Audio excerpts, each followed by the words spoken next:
Hello' everyone, মোৰ অন্য এটি ৰেচিপি ভিডিঅ'লৈ আপোনালোকক সকলোকে পুনৰবাৰ স্বাগতম জনাইছোঁ। আৰু মই বনাইছোঁ এয়া কঢ়াই পনীৰ, আৰু ইয়াৰ ৰেচিপিটো আজি আপোনালোকৰ লগত শ্বেয়াৰ কৰিম বুলি ভাবিছোঁ। গতিকে ব'লক ভিডিঅ'টো আৰম্ভ কৰোঁ।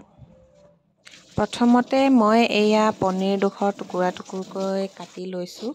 তাৰ পাছত পিঁয়াজখিনিও কাটি লৈছোঁ। পিঁয়াজৰ শ্বেপটো মই এনেকৈ ৰাখিছোঁ, দেখিছে নহয়। আৰু এটা পিঁয়াজ মই মিহি মিহিকৈ কাটি লৈছোঁ। আৰু এইফালে মই কেপচিকামটো কাটি লৈছোঁ।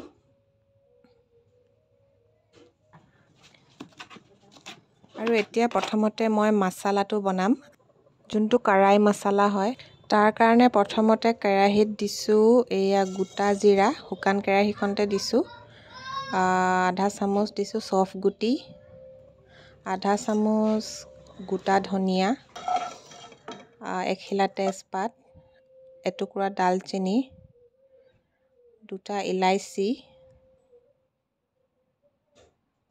আৰু 3টা দিছোঁ লং।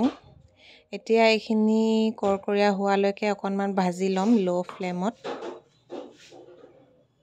আৰু এতিয়া এয়া উলিয়াই ল'লোঁ। এইখিনি আমি মিক্সিত ভালদৰে গুড়া কৰিব লাগিব। গতিকে এইখিনি এতিয়া পিচি লওঁ। আৰু আনফালে কেৰাহীখনত দিছোঁ মিঠাতেল, আৰু তেল গৰম হোৱাৰ পাছত এই কাটি লোৱা পিঁয়াজখিনি আৰু কেপচিকামখিনি দি দিছোঁ। এইখিনি আমি এতিয়া হাফ ফ্ৰাই কৰিব লাগিব। অকণমান ভাজি আমি এইখিনি উলিয়াই ল'ম। এয়া অলপ সময় ভাজিলোঁ, এতিয়া এইখিনি উলিয়াই লৈছোঁ। আৰু ইয়াতে আমি কাটি থোৱা পনীৰ কেইডোখৰিও ভালদৰে ফ্ৰাই কৰি ল'ম। বহুত বেছি ৰঙচুৱাকৈ ফ্ৰাই নকৰিলেও হ'ব।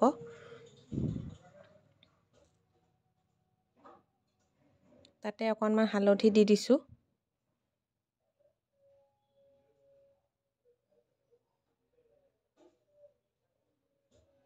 আৰু এইখিনিও ফ্ৰাই কৰি হৈ গ'ল আমাৰ। এতিয়া উলিয়াই লৈছোঁ পনীৰ কেইডোখৰি। আৰু মই এতিয়া এটা পেষ্ট বনাই ল'ম। এটা বাতিত মই 2 চামুচ লৈছোঁ দৈ, তাত দিছোঁ আধা চামুচ কাশ্মীৰী মিৰ্চ, আধা চামুচ দিছোঁ গৰম মছলা, আৰু আধা চামুচ দিছোঁ পনীৰ মছলা। আৰু এইখিনি ভালদৰে মিহল কৰি এতিয়া আমি মিক্সিত পিচি ল'ম। তাতে কেইটামান কাজু দি দিছোঁ, আৰু এইখিনি পিচি এটা পেষ্ট ধুনীয়াকৈ বনাই ল'ম। আৰু আনফালে কেৰাহীখনত মই এতিয়া মিহি মিহিকৈ কাটি লোৱা পিঁয়াজখিনি দি দিছোঁ। তাতে দিছোঁ আদা নহৰুৰ পেষ্ট,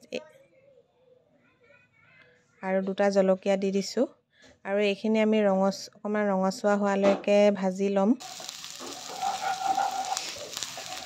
আৰু তাতে দিছোঁ এয়া পিচি লোৱা বিলাহী। মই 2টা বিলাহী মিক্সিত ভালদৰে গুড়া কৰি লৈছিলোঁ, সেই পেষ্টটো ইয়াতে দি দিছোঁ।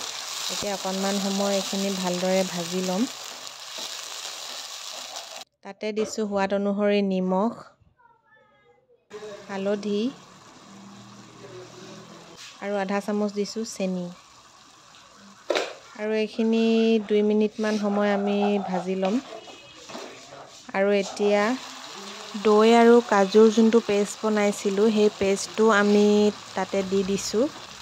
এতিয়া এইখিনি 4ৰ পৰা 5 মিনিটমান সময় আমি এইখিনি এনেদৰে সিজাই থাকিম।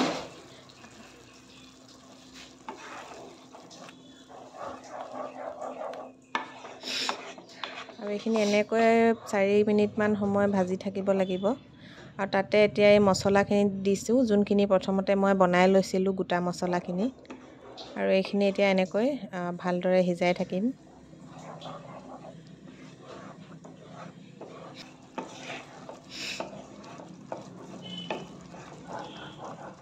এইখিনি আমি বহুত সময় সিজোৱা হ'ল। আৰু এতিয়া তাতে দি দিছোঁ ফ্ৰাই কৰি থোৱা পনীৰখিনি, আৰু লগতে পিঁয়াজ আৰু কেপচিকাম ভাজি থোৱাখিনিও দি দিছোঁ। আৰু এতিয়া এইখিনি ভালদৰে মিহল কৰি এইখিনি ভালদৰে এতিয়া সিজাব লাগিব পনীৰ আৰু কেপচিকামখিনি। গতিকে এইখিনি ঢাকনি মাৰি আমি 5 মিনিটমান সময় সিজাব লাগিব। তাতে অকণমান পানী দি দিছোঁ।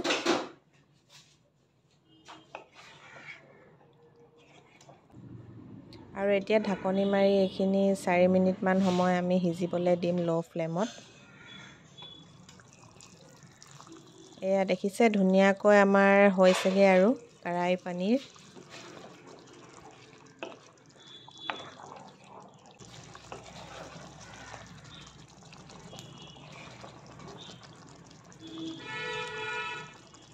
আৰু তাতে দিছোঁ এতিয়া ফ্ৰেছ ক্ৰীম অলপ দি দিছোঁ।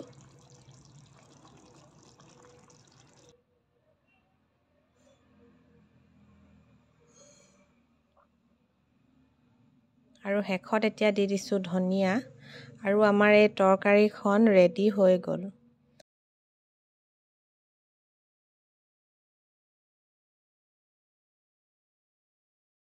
আৰু এনেকৈ গৰমে গৰমে এতিয়া ছাৰ্ভ কৰিছোঁ। খাবলৈ খুবেই বেছি টেষ্টি হয়। আৰু আপোনালোকে যদি ভিডিঅ'টো চাই ভাল পালে তেনেহ'লে মোৰ চেনেলটো ছাবস্ক্ৰাইব কৰিবলৈ নাপাহৰিব।